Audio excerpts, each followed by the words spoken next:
Aptly named, the East Troublesome Fire roared through Grand County, Colorado last October. All these blackened trees are dead. Eventually, they will fall, and from a distance, they look like discarded toothpicks. It is the second largest wildfire in the state's history. Had you ever experienced anything like what you went through in 2020?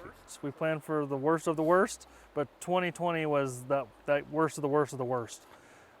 There's just no other way to explain it. County Sheriff Brett SCHROETLIN was on the front line, right here on a section of road in the Rocky Mountain National Park called Highway 125. We were literally sitting right here and watching the fire cross this path, kind of as a trigger point. The wildfire had burned slowly for a week.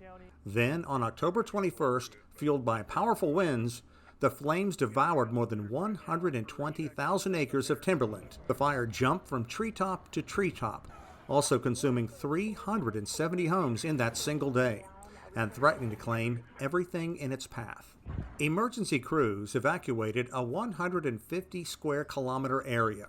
The fire eventually burned nearly 200,000 acres, and as is the case in most wildfires, the sheriff says East Troublesome was started by an individual. There was some very much heroism on the nights of these evacuations.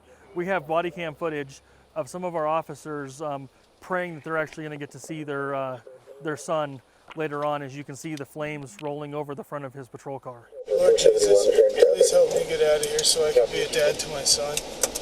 The doors, that's all bubbled up. This is cracks.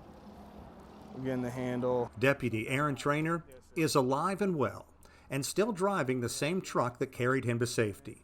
He escaped once, but knows the region is ripe for another massive blaze. Have you ever seen it this dry, it's just bone dry? There's no other way to describe it. Yeah, absolutely. In my entire life, I've never seen it like this. And you know, growing up, we would have a break there, August, September, where it would get kind of dry. But during the summertime, it would always rain every afternoon. And for the last several years, that just hasn't been the case. Scientists will tell you climate change, bringing hotter temperatures and melting the snowpack earlier in the season, has a lot to do with this. There's also the infestation by the tiny pine beetle, which killed wide swaths of forest land and left behind fuel ripe for a roaring fire. An insect that many researchers say moved north as conditions grew warmer.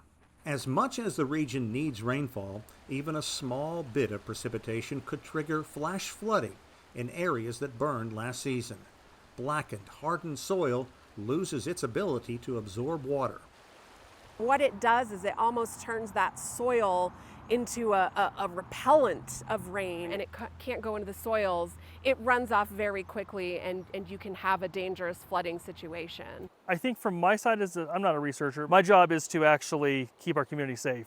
And so whatever the conditions are, we have to adapt and overcome. All the time, well aware, this could be a long, hot summer and another battle between man and nature. Sean Callebs, CGTN, Hot Sulphur Springs, Colorado.